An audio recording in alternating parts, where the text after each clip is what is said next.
What it do, it's your boy T-Lee, and I'm back with another crazy video, another episode of Dr. Insanity. As you can see by the title, parents discover their son is a wanted killer.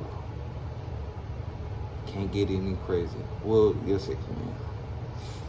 We got more episodes to react to. But to then, we're reacting to this crazy one. Yeah, that's all. What's done in the dark won't always come to the light.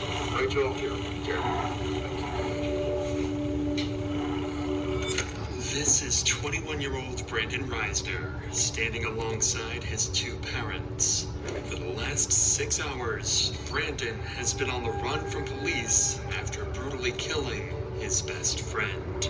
He's up the fence, headed back towards Collinwood. And as Brandon's parents learn their son is an alleged killer, all they can do is pray as they patiently wait for their son's fate. Rachel, Jeremy, jumping to have a seat out here. Would you like to talk about it?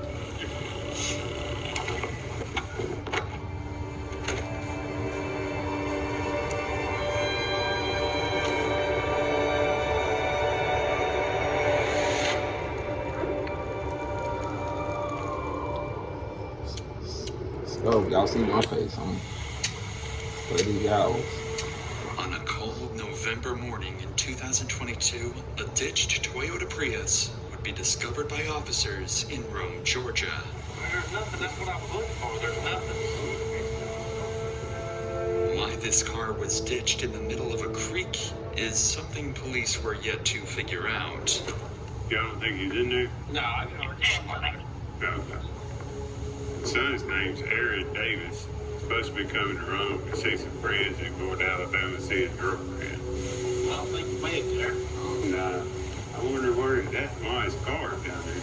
Crazy thing is, there's nothing, I mean, there was no acceleration. It's almost like it just Road off in there or something. didn't go all the way up in park or something. Yeah, I mean, there's lights on like it's, but it ain't running. I rode over here to see what was going on. He was out there cleaning out the trash.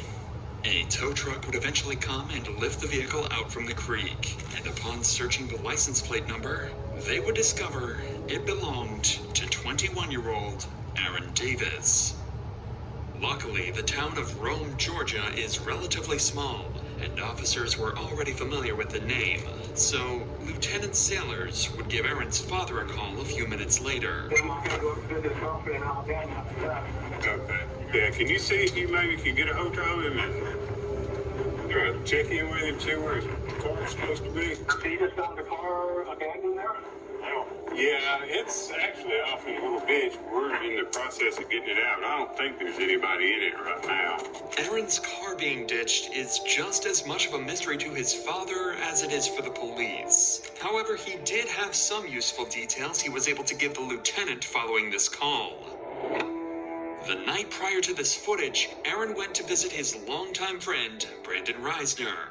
The two had been friends since middle school, and their friendship continued all the way through college. Aaron had just recently graduated from Brigham Young University, so his over 60-mile travel to visit Brandon was meant to celebrate the new start to adulthood.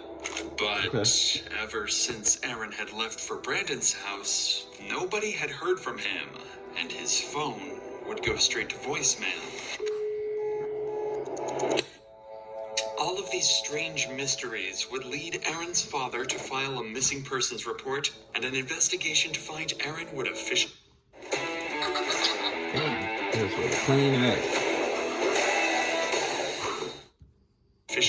begin. First, and most obviously, police would give Brandon Reisner a call, as he was supposedly the last person to have been in contact with Aaron. Hey, I'm Lieutenant Sailor from police. You doing all right today? Yes, I am. I'm looking for my friend right now. Yeah, that's what I was calling.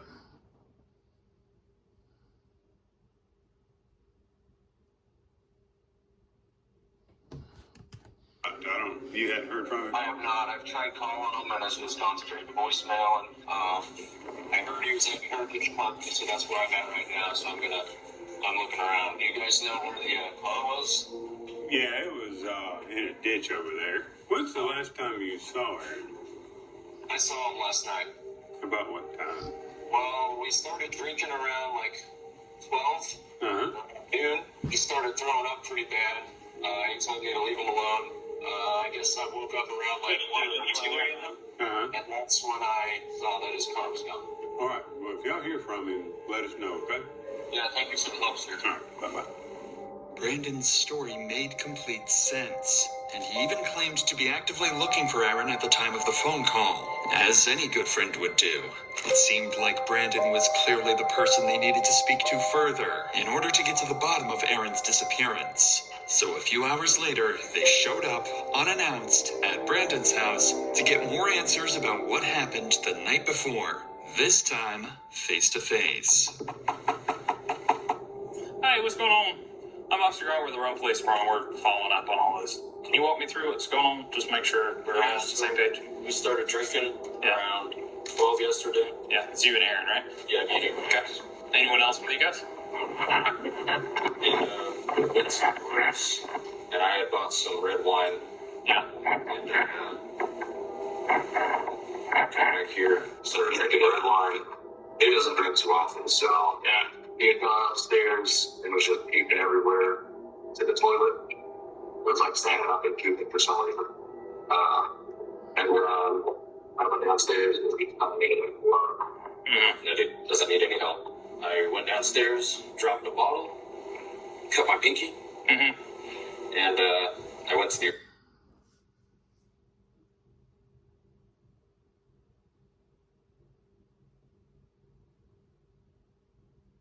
He gotta make better sense with this shit.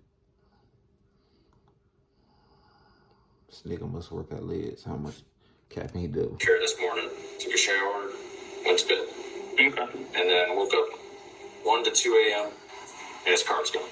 Despite Brandon's strange demeanor, Aaron's actions last night connect with the ditched car and lack of response for the last 12 hours. If Aaron was a light drinker and got heavily intoxicated, who knows what he could have done while completely by himself. So, how long have you and Aaron been friends? We met when I was in 5th grade, Okay. and then we became more like close friends, I'd say, like around freshman. We're still trying to find him. I don't know. You know, he may just be staying at a hotel, sleeping off whatever happened last night. It doesn't necessarily mean he's in danger or anything like that. Do you have any problem with us checking himself off? No problem. No ferocious iguanas or anything? You never know, man. People have all kinds of pets. The officer would search the house and find some interesting discoveries. Several doors would be locked, specifically the door leading to Aaron's room, where he supposedly threw up several times. This was strange, so Brandon would be called inside to help get them up to Aaron's room. You mind coming in here with me so you can just show me where I'm going and all that? Yeah. Just makes it a little bit easier. The bathroom is up there that he was up checking in. I got you. Oh, Lord. Is that what's in the laundry right now, I guess? Okay. Officers would notice a strong chemical smell coming from the room and find excessive amounts of cleaning supplies. But all of that would mean nothing compared to what they found next. Put it back. There's a significant amount of blood next to the bed, too. Bingo. Decent. More than just vomit all the way over here. Looks like it's been there a while, but he could have been throwing up blood, I guess. See all that? It's weird to be throwing up blood like that. Not to mention, if he had alcohol poisoning, he wouldn't have been able to get up and move around this morning. Especially at 2 or 3 in the morning. Just poured powder right there, too. The cops are starting to find the whole scenario awfully suspicious. The odd story from Brandon, the puddles of I called it. I watched too much Law and Order. blood in Aaron's room, the hundreds of dollars worth of cleaning Too supplies. much true crime. It seems as though Brandon sensed the officer's suspicion arising as well, as when Aaron's room was being searched, he decided to do... Today I'm packing a first-time subscription order and also showing you what it's like to build a box on our Did he site. try to First, run? pick how many meals you want. this.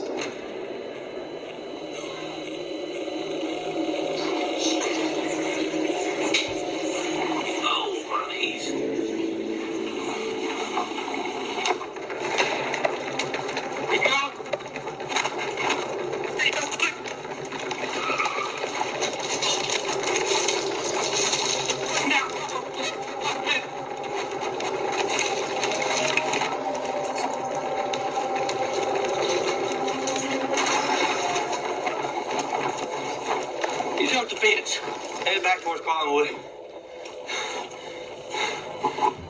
Fat ass can't jump over that. Yo, he only made it worse for himself. Somewhere between LaPorte and Eastside, could be in these houses. Go up to the house, get in the backyard. Possible 1043 suspect. He innocent. I mean, not innocent.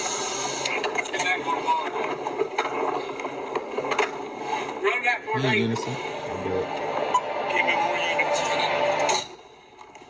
Unfortunately, officers lost sight of Brandon. He officially managed to escape the police, at least for now.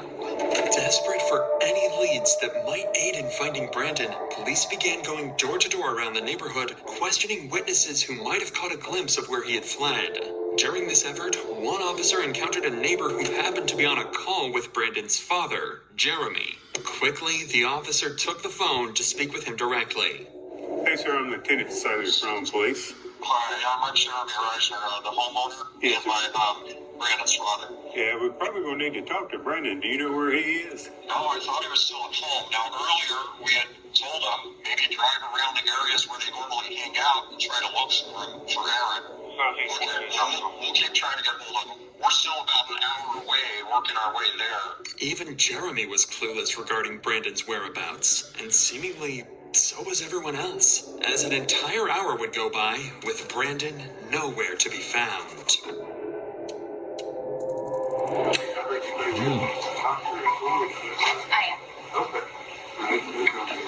This is Mom. Sorry, I realize you might not be able to answer this question. Probably don't know the answer. No, I'm trying. Is there suspicion that Brandon is involved in hurting Aaron or something? There's suspicion of something happening. Beyond that, normal. Well, we don't know. They're lifelong friends. We called back after the boys' mom. That would be done. Family be killing family. Called us. We called back. Said, when did the last see Aaron? He says, I guess he left during the night. That's all we did. We went to look for him where the car was removed. Yes. Powers that be have our number. Yes, sir. Yeah. While trying his best to assist the police with the investigation, Jeremy would return to his house, where he discovered Brandon's phone. Up until that point, Jeremy had been doing everything he could to help the police track down his son. However, after finding the phone, his cooperation came to a sudden stop. He refused to hand the phone over, leaving police to wonder, had he seen something on it? Or was he hiding something far more unsettling? But before we get to that, Jeremy is not a... Morgan and Morgan fighting by the... That said, let's get back to Jeremy, who would go on to discover Brandon's phone while searching around the house. This was a huge discovery for the investigation, as it could help trace where Brandon could have gone off to. But unfortunately, Jeremy was unwilling to give up the phone to cops until he could better understand the situation. After all, Brandon is his son, and he is innocent until proven guilty. So giving up the phone could be a tragic mistake. Again, hours go by with no further leads or clues as to where Brandon went. What Jeremy managed to find on Brandon's phone during this period will forever remain a mystery. However, when police spoke to him again, his demeanor would shift dramatically. What's the status? So, first of all, I understand you found his cell phone. That's right. You want to turn that over to us? Okay. I do. My gut says yes, but at the same time, Yeah, I mean, we'll probably need to go through it and see at least maybe where he's been today. There is a significant amount of blood in that upstairs bedroom on the carpet. But I wanted to be straight up with you. No, fine. Okay. I appreciate that. Do you have a warrant that would include the phone? No, we'd have to get one at some point, so we couldn't go into it without that. So Some text back and forth. maybe something else. I mean, that's him, But I can't promise you that. 'Cause I don't No, I know. I don't know what all's in there, so. I want to. I was, I know, as a father, I understand. But all right. Well, yeah, I'm going to keep walking. Something had changed. Whatever was on that phone had to be disturbing, and the officer seemed to have caught on to this as well. DNA analysis tells us we shared the Earth with forms of life in the past that are very different. Because he doesn't know what's going on. But he seemed a little shocked that we're at his house. You know, he seemed respectful in the sense that he was okay with us being at his house and doing what we needed to do. I couldn't really get a feel for him.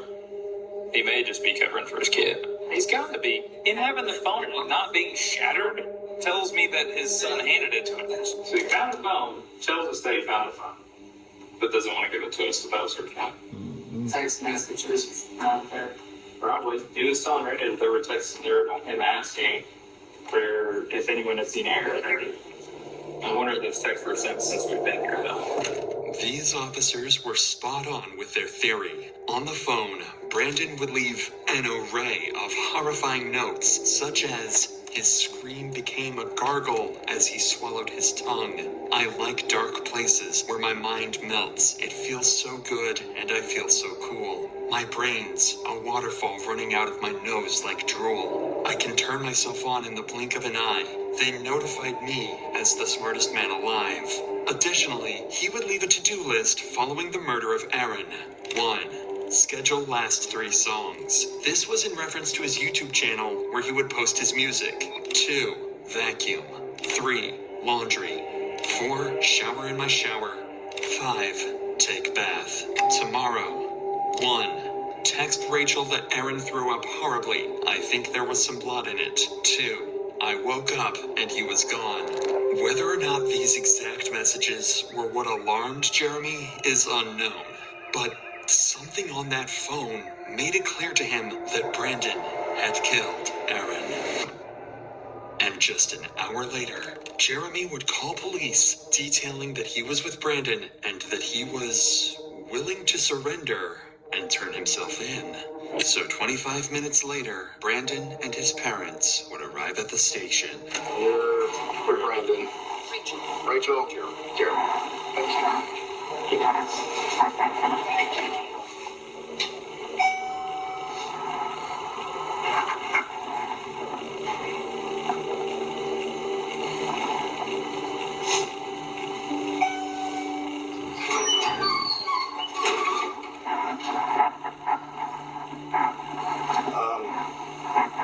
Rachel, Jeremy, y'all can have a seat out here. I'm gonna take him back there and we'll talk. Would you like to talk in private? You need to send somebody else to find the body. Okay. I'll be right back out with you, okay?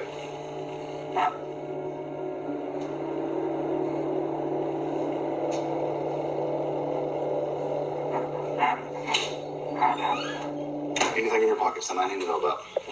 Wallet and keys. That's real quick. Anything else? Sorry about that. Go ahead and have a seat. Now that Brandon was secured, the detective would sit him down to try and get a basic confession or any information that might ease the path to conviction. Alright, like I was saying, I'm Detective York. I work here at the wrong PD, of course. Detective York, yep, that's me. So before we get started, got some paperwork you gotta fill out. The detective would start the interview by getting Brandon's basic information and contact addresses. So I'm gonna read you some stuff before we get started, okay? You have the right to remain silent. You have the right to talk to a lawyer for advice before you are asked questions and have him with you during questioning. I would like to. You and Mike already. Okay. Alright, sit tight for just a minute. Brandon was smart.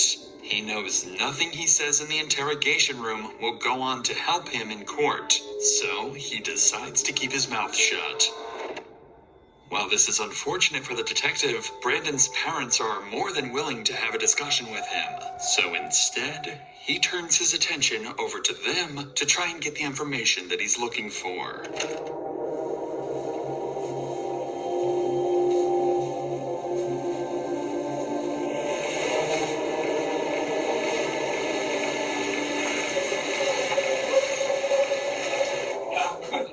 Thank you.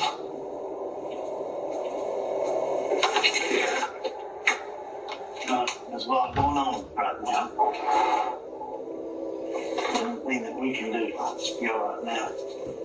Thank you, Pop. I can take you out.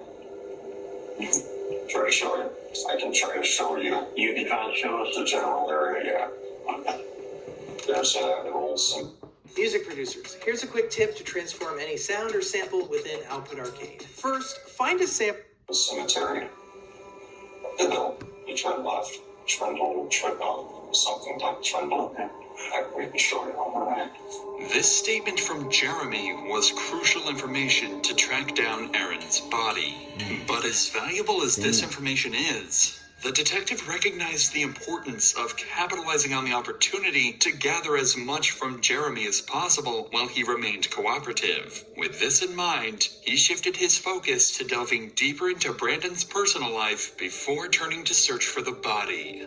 Brandon had probably from college because he was having anxiety attacks, he was having suicidal thoughts, he was having visions. Probably make it safe.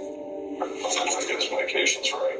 Got a call from Brandon this morning at 9 or 10. He was asking about one thing falling. So they had a drink. He didn't want Dad finding out. His mom went upstairs in the carpet. That's all we heard. An hour or two goes by.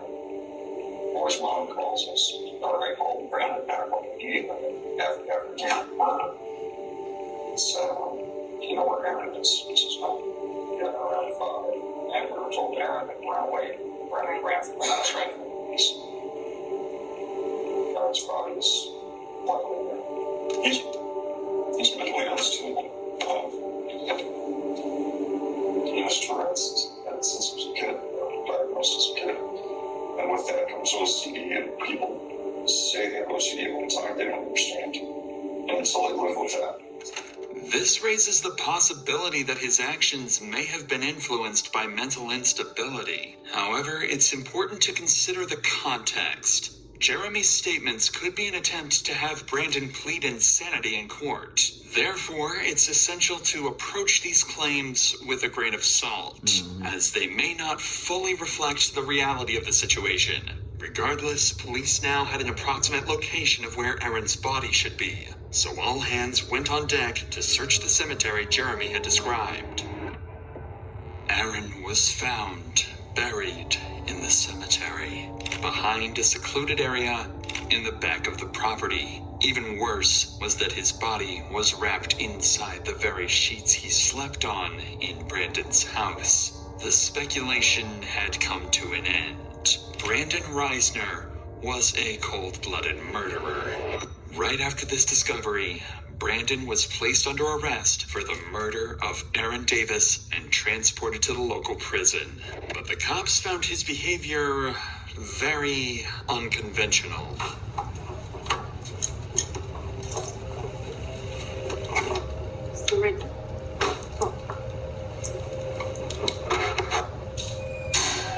Go up to the counter. Let them follow their instructions. This property. You got ID in here if you want. No, it's not. You got your ID in there. Oh, yeah. I thought it was a mistake. Officers stated that Brandon remained eerily calm while being transported and seemed completely unfazed by the entire situation. And while Brandon had been successfully captured and the case had seemingly came to a successful conclusion, officers had one tragic duty to complete before the end of the day. Break the news to Aaron's parents that their son had been murdered. Any questions here? I don't know a whole lot because I'm not figured it out. Sure.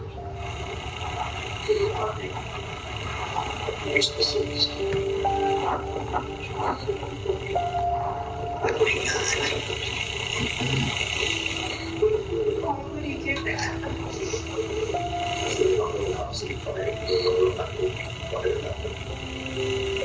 Why do that?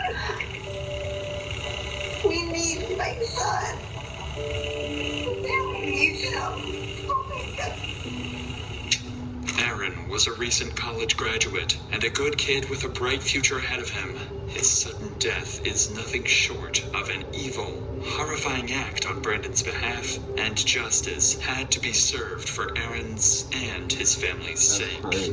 That justice would come inside the courtroom. On July 18th, 2024, Brandon was left with little to no defense for his crimes, and his plea to claim mental insanity was quickly ruled out. And I have come to the conclusion that justice requires that Mr. Reisner be sentenced on count. Damn, my man looking bad, bro. Still no excuse, but still, but. One to imprisonment for life without. Damn. Well, justice was served, man. I appreciate y'all for watching. Let me know in the comments what y'all think of this one. Make sure y'all follow me on all social medias. We're on the road to 100K. And I'm out of here.